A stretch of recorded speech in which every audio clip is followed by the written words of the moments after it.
Hi, and welcome to a new episode of Don't Be a Man About It.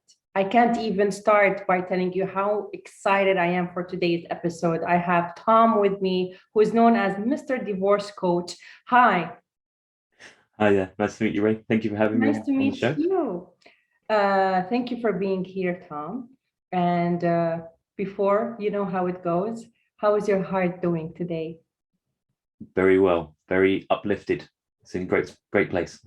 I like that word, uplifted. And what made it uplifted? Nice busy day of work with some awesome clients. I'm picking my kids up from school today to help my ex-wife out because she's got a doctor's appointment. So I get an extra bit of time with my kids and I get to help out my ex-wife. And mainly, I've got to be honest with you, it sounds a bit cheesy, but being here and talking to you, this is Not cheesy at all. I like cheesy.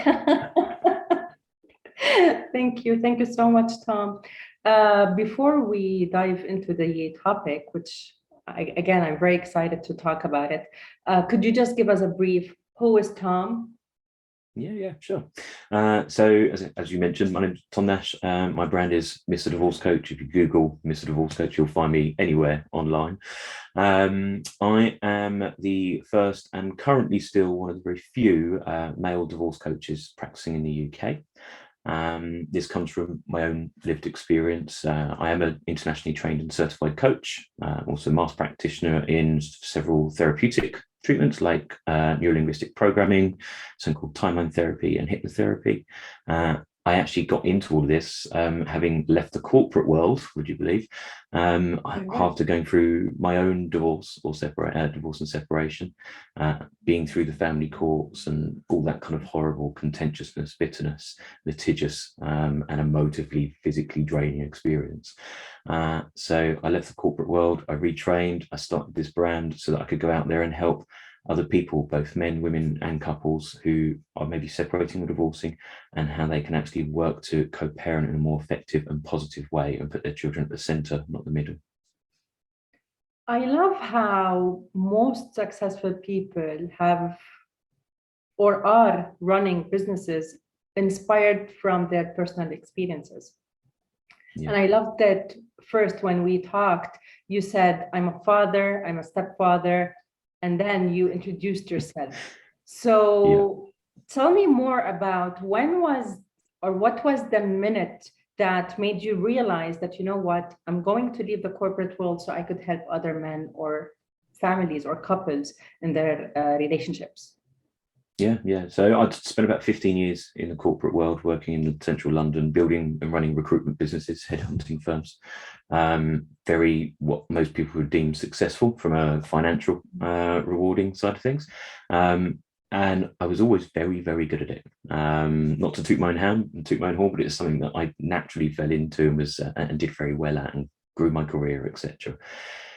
But the word of kind of fulfillment was never really there. Whilst I was very good at it, it wasn't something that I necessarily loved and cared so much about that I kind of lived and breathed it. I was actually retraining in coaching and those therapeutic methods that I mentioned while still working in the corporate world. And originally, what I wanted to do, I've got a deep rooted passion for helping people.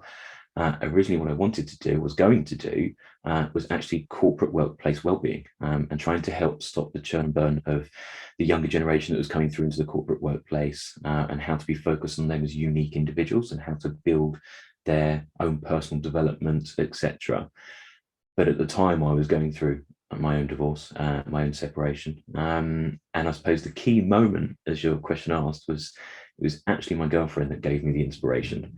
We were sitting there one night watching something random on Netflix, and she said, "You could use these skills to help other guys, help other dads through this process who don't know how to talk about their emotions, their feelings, that internal dialogue, whether that's fears, anger, upset, guilt, shame, whatever it might be, and that they don't talk about it. And also, a lot of guys have the stigma walls come up when you mention around talking to someone, and they automatically assume that any kind of therapy or counseling is going to be compatible, or they wrongly assume that they're going to have and again, I know a lot of guys that's talking about this, that they assume that they're going to be sitting opposite from a 50 or 60-year-old lady. They anticipate it's going to be what they perceive in the media and in movies. And actually what they want is representation. They want to see another guy who's 30 something with tattoos and just just as normal as them, but someone that they can relate to, so that they can work through that emotional journey, but also the practical steps that coaching brings to help them break down this big scary thing. So yeah, the full credit, in honesty, Ray, goes to my girlfriend who pointed it out. So we Googled it one night sitting on the sofa, and at the time, this was what, 3+ years ago, we went through, and the first 2 pages were all female divorce coaches. We couldn't see any men doing it. So we thought, you know what, let's apply these skills and let's go and help some other people and bring a male perspective to the situation. It's funny you mentioned that you are the first or one of the first male divorce coaches. I was the first female male coaches. Yep. Because for people, wait, are you a men's coach? I was like, yeah, I am. Really? Like, yeah. So it always takes one person to break that pattern at some point. Yeah. So Tom, I would like to learn more, not to learn more, to hear more about your mental health struggle and then your divorce, and then we could talk about all the tips and techniques. So how did it feel like for you as a man and a father to end a marriage? Horrible. Really, really horrible. Sent that an own self sense of injustice, if you like. I grew up as a child of divorced parents. My parents separated when I was very young, and one of the key things that I had always vowed I would never do once I got married and had children would be to divorce. Once I had married and I had kids, I was devoted, I was committed, that was it. I was in two-footed, you were never going to take me out of it. So the fact that I went against everything that I thought to be my values and my beliefs, and then for them to be kind of questioned internally and even with external decision making, really, really difficult, really challenging. I had to question kind of everything about myself, even like, which links back to why I chose to change my career, because I looked at, actually that's not making me happy. The money, the success, the house, the cars, that was filling a void that I didn't really know. So yeah, it was hugely impacting. I think one of the other big things was about, and I get this with a lot of dads that I work with, a loss of identity, because I think in the marriage and as a man, as a husband, as a father, all these things, I had this perception that obviously we're all taught through society wherever we live in the world, that I should be big and strong and take it all on my shoulders, and I should build that lifestyle and live in that area and do that sort of holiday and all this kind of stuff. But actually that was all the chasing, that perpetuated model was actually the thing that was causing me a lot of problems. It was causing me to drink more. It was causing me to not deal with my stuff and not talk to anybody. It was causing me to not look after myself, ask those harder questions of myself, and really dig deep and find out who I am and what it is I'm all about. I know it's not a one-size-fits-all answer, and it's different from one marriage to another, but why do you think marriages end? Is it because they did not communicate or talk about the big stuff before getting married? Is it because two individuals are constantly changing and they're not talking about it, different priorities? What happens? Yeah, no, you're right. I mean, the vast majority of people, when they're talking to a solicitor, they're talking to me, whatever, they're talking to their friend, a lot of people say it's about a breakdown in communication. A lot of people think that the grassroots start is the breakdown of communication. And that has a huge impact when there's a breakdown in communication, whether you're not communicating, silent treatment, arguing, or you're feeling like you're not being heard and acknowledged, or you're scared to talk about the things about who you really are, your wants, your needs, and that fear is holding you back. But before any of that happens in the breakdown in communication, where it actually comes back to is about connection. And it's about the different stages of disconnection. When we start falling into disdain, dislike, etc., that's actually where the communication breakdown comes from, because you don't have the connection. And then there's a number of other bits that work around that as well, in terms of how you're feeling connected. Why aren't you feeling connected? What is it that's missing? What self-work and accountability piece do you need to do, or what do you need to work through to help your commitment to this process of connection? Because it's about both of you being able to stay connected, which ultimately, if you are connected with someone, you have a better opportunity to have the right communication. You feel safer in the knowledge of that you can share who you are and what your wants are, who you want to be, things that you're interested in. Safety is a big word, and it seems like a lot of couples do not feel safe in a relationship. And when I say safe, it's not always physical safety, it's the emotional safety that we're talking about.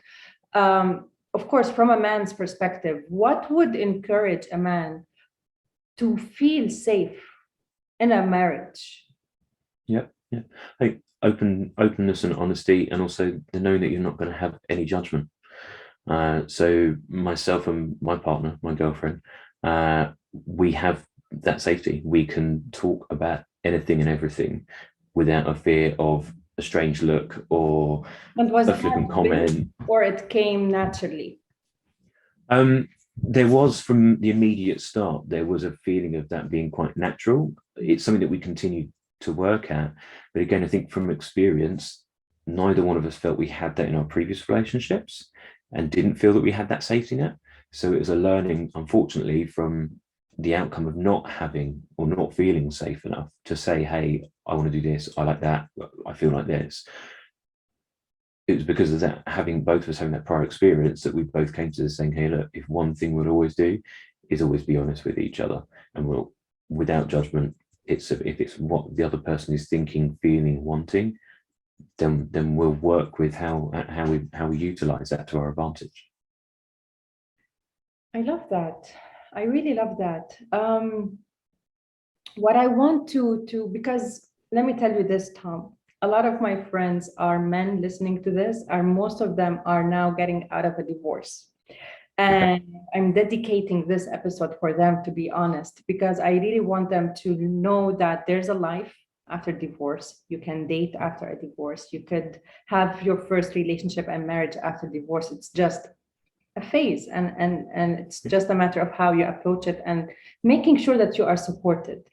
So you tell me, because women, when they end a relationship, even before they end it, they have their support system, be it their friends, their families, therapists, counselors. They do know where to go when, shit hits the fan. But men don't do that. So what helped you and in the last stages of your marriage till divorce and after divorce? Yeah. No, you're right. There are truths and some untruths, again, uniquely for lots of different people, about men don't talk, men don't seek the help, etc. And there's loads and loads of studies out there. I mean, when men go through a divorce or a separation, we're actually twice as likely, and in some cases more than twice as likely, to be impacted by things like even weight fluctuation. Men put on and drop more weight quicker than women do when they're going through divorce and separation, because we're typically not looking after ourselves. And again, one of the other problems that we have in the modern world is how media and mainstream, like television, movies, etc., portray things. And the dad in any kind of, like, let's say, a sitcom or a film or something like that, more often than not, typically speaking, couples separate or divorce, like you say, mum or female gets her friends, her family, she picks herself up, she dusts herself down, she talks to people. Dad goes and drinks too much, he goes out partying, he sleeps around, he just gets in fights, he goes off the rails. And there are people like that. But actually, it's also about trying to shift that societal view. But actually, there's a huge amount of guys that don't do that, that do go and do the work, that do go and talk to people, that stop and go, do you know what? I need to do something here. I went to see a counsellor when I was going through my divorce for around about a year. For you to talk to a counsellor? I did, not necessarily easy, let's say, but it was something that I knew I needed. I needed to do something. I didn't yet know what that something was. So I saw my counsellor, a female counsellor. She was fantastic for around about, I think it was about a year, maybe 13 months there or thereabouts. And she helped me with a whole host of background history stuff from younger years and how I viewed things and who I thought I was and things like that. The bit where I got to I still had question marks, and like you said about when you got to a phase of how to move forward from it and what helped, was that's where coaching came in, because coaching is about taking that knowledge, that data, and now going, right, how do you apply it? What help do you need? When are you going to do this thing? What resources do you need? Who can help you with it? And breaking it down. And that's the bit when I'd done a little bit of self-reflection. And that's where I think therapy and counseling really contribute with coaching, having those together. I have a lot of clients that actually do both simultaneously. And actually they can deal with the past background and experience and point of view, but then how do they actually apply it to make positive change? So I run my coaching practice, my divorce coaching practice, on 3 core values, which is understand, evolve, and improve. Everybody wants to improve. They want to get to a better place. They want something to be different or a better outcome. To do that, they need to make the change. They need to do the evolvement. They need to, the old saying that I have over in the UK about if it ain't broke, don't fix it. Well, if this is broken, something needs to be fixed. So how are we going to fix it? What needs to change? But to do the change work, we need to do the self-reflection as well. We need to go back and understand why. Just when you said fix it, I find it funny, and I can't wrap my head around it, even though scientifically I know why. But men are known and very famous to be problem fixers. And yet, when it comes to their mental health and well-being, they don't want to fix things. Yeah. But again, I think that's one of the reasons why, I mean, I work with men, women, and couples. So because I work with couples as well for doing co-parenting. But a lot of the dads and men that come to me, when they come to me, it's actually what they want is just that helping hand, that assistance, and to bounce those ideas around with, give them some options of a different way, a bit like asking for directions or reading the instructions, which a lot of, again, stereotypically we don't do. But it's about unpacking it all and then going, right, well, you could do options A, B, C, D, and then going into each one of them. But again, I think it's just about that approach and shifting that perspective towards actually how valuable self-help and self-care is. I mean, the last 18 months, 2 years of a global pandemic where people have been stuck indoors, restricted, one-to-one person, that connection piece we were talking about, that has been seen in some lights obviously as a big negative. But for my practice and the work that I do, actually it is, in some respects, it is any good thing from it.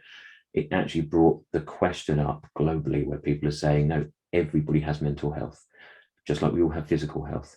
And if you want to be fitter, you go for a run, you ride a bike, you go to the gym, you work out. Why wouldn't you do the same for here and for here?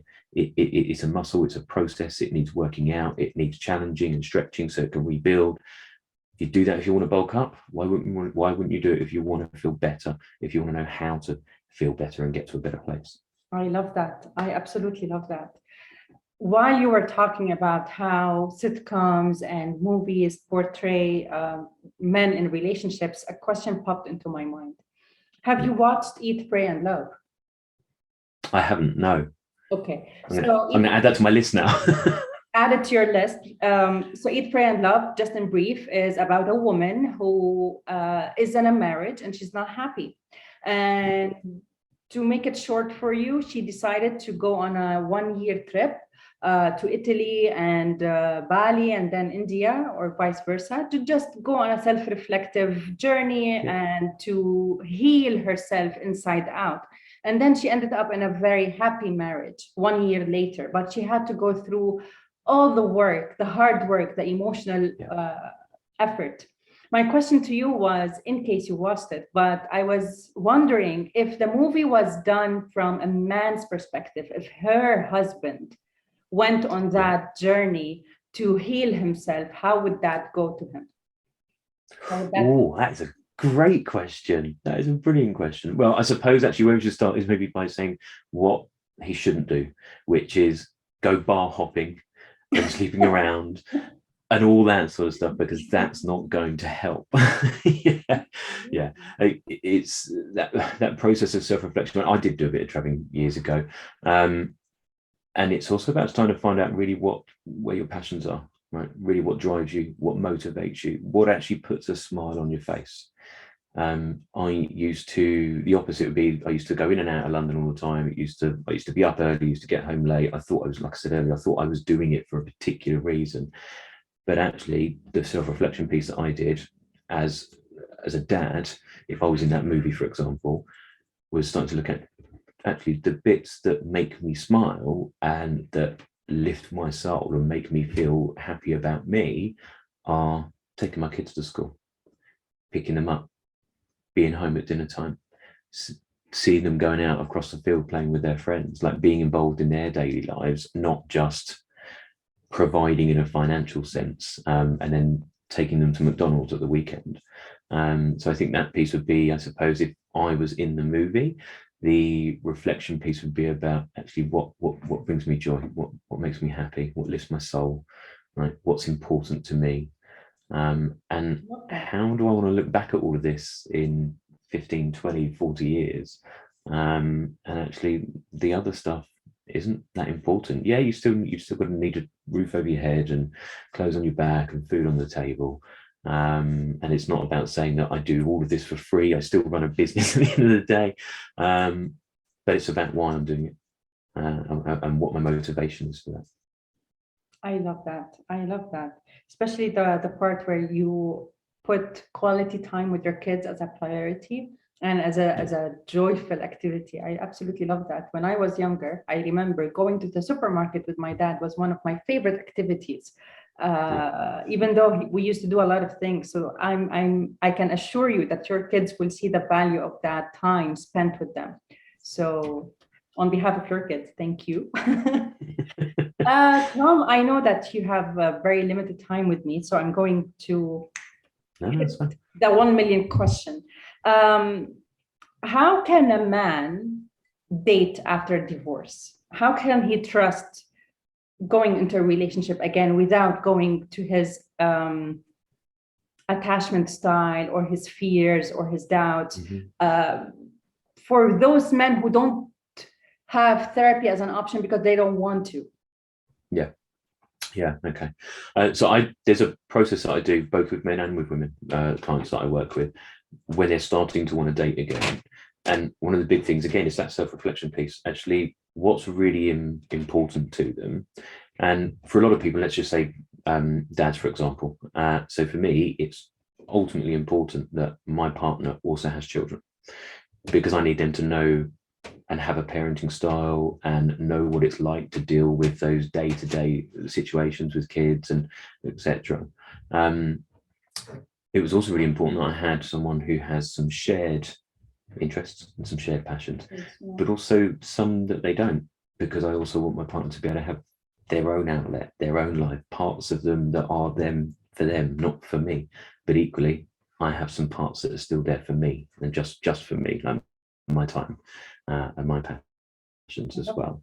In terms of those kind of trusts as well, I think if you start breaking down the type of person that you want to be with, and if it is someone who's a parent, for argument's sake, I would want to be with someone who has probably been through the divorce process, that has had maybe a similar experience, because then they can kind of resonate with me.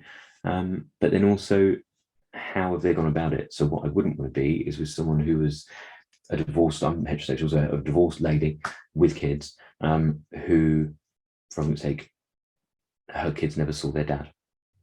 I would then start thinking, well, why? What's behind that? Is that driven by dad? Is that driven by you? I want to see actually you've got a positive outcome, a positive influence, because you're also going to be impacting my world with my kids, and I want that to be a positive as well.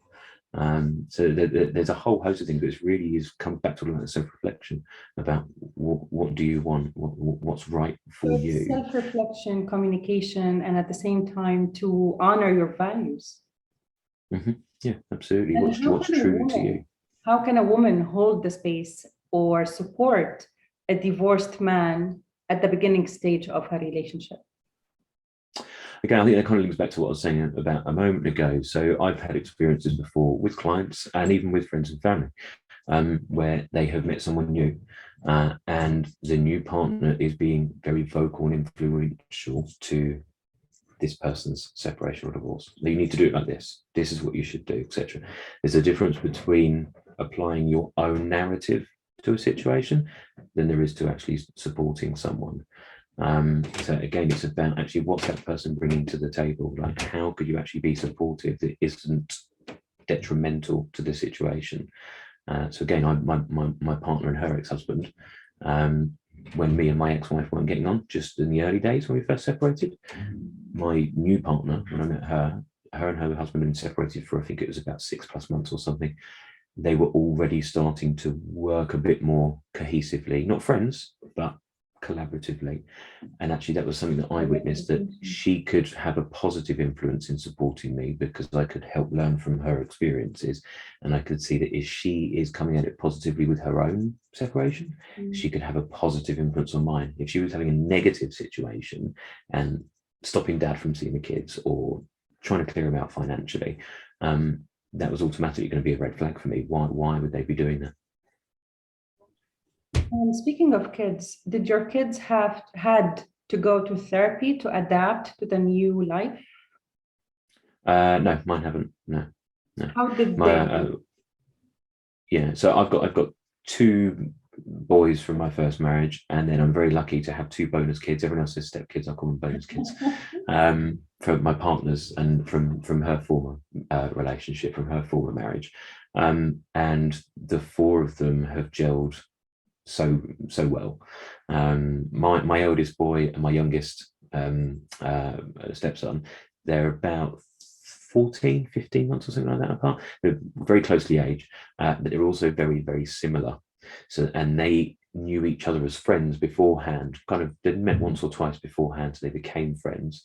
My stepdaughter, who's much older than my youngest, they instantly, my youngest basically became like her toy because he was quite little, and they bonded really quickly as well. And that's not to say, yeah, I mean, it's not to say it was ever like completely rosy. We had our challenges, we had our ups and downs, but again, that was then still about supporting their relationships with their other parents, but also starting to create an environment where all of the parents work together. So our 4 children don't just have two parents, their actual biological mum and dad. They have 4. They can go between wherever they want to be, and they all get on, and we all now share time together and Christmases and birthdays. But we didn't used to. It's taken a couple of years to get there. But again, that's taken effort, consistency, doing something different, approaching it differently. Okay. So if we were to narrow it down to 2 do's and 2 don'ts and having your first relationship after a divorce, what would you advise? So your first relationship after divorce, your do's and your don'ts. So your do's are the self-reflection. Look at what you really want. What do you value?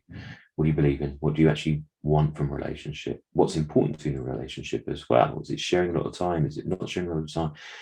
I know a couple who they call it a lapped couple, living apart together, where he's with his kids, she's with her kids. When they don't have the kids, they're together, but apart from that, they're not together. But that's unique for them. So again, looking at what's unique to your situation. But again, the don'ts are, and this is a couple of big things, especially for parents that I always mention. Don't always assume what once will always be. If mum always used to take the kids to school, well, now that you're separated and divorced, that might necessarily always be. Dad might change his situation, adapt his work style, want to be more involved, be more engaged. It's that sort of a self-reflection piece because he didn't used to do it, but now he wants to. If he wants to and he's showing up, it's about opportunity as well. So how can you approach things differently? Think about accountability. What do you bring to the table, and how you approach moving forward? What's your responsibility? Which bit can you control and influence in a better way? I love that. All right, I do have one question left. Are you ready? Are you ready? I'm ready. Go on then. What's the story behind your yellow couch? Again, I can't take the credit for it. It was my girlfriend. During lockdown. Kudos to your girlfriend. Oh yeah, no, she's brilliant. She's awesome. She's also my accountant. She's an accountant, so she does my accounts as well. Yeah. No, during the first lockdown over here in the UK, I was sitting at my desk on like a normal desk chair doing Zooms, but I was always hunched over and I started getting a bad back. So she said, there's in the corner of the study, she said, this little nondescript corner of the room. She was like, why, you've always said you wanted like a nice, comfortable armchair. Why don't you get this nice, why don't we get an armchair? I was like, okay. And she said, you know what you need? It needs to be a yellow velvet mustard chair. And I was, no.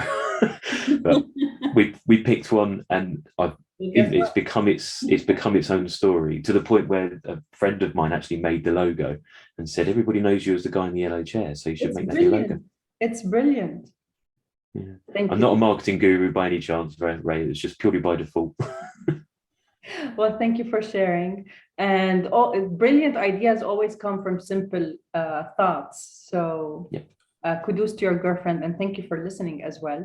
Do you have any last words that you would like to comfort a divorced man listening? Yeah, absolutely. Always. Don't be afraid to do the work and seek the help. People talk about support networks, boundaries, all these lovely words. Think about what they actually mean to you. Like, what's a positive support network? Because all too often we do turn to our friends and family and our loved ones. But if they have had a negative experience or are still in a negative experience, do you want to learn from that? Or who could you go and model that has a better outcome, has a more positive experience? Who can you learn from to be better? And don't be afraid to do the work. If you're a guy sitting there listening to this thinking, I couldn't talk to a therapist, a coach, a counselor, whatever it might be, because nobody else does, I can tell you just through my client list, you'd be very, very wrong. There are so many people out there and so many guys out there that do the work, that seek the help, that are where you are now or have been and have moved forward. So take the leap of faith. Don't be scared. The people that are here to support you, therapists, coaches, counselors, we do this out of a place of passion and love. It's because we want to help you, and we've got the skills and the resources and the knowledge to do it. So utilize it. Wow. Thank you for that. Men, you heard Tom. Take that leap of faith. You are supported and you are loved. Definitely not alone. Thank you, Tom, again for being on the show. I really enjoyed it. It's lovely. Thank you so much for having me. Thank you.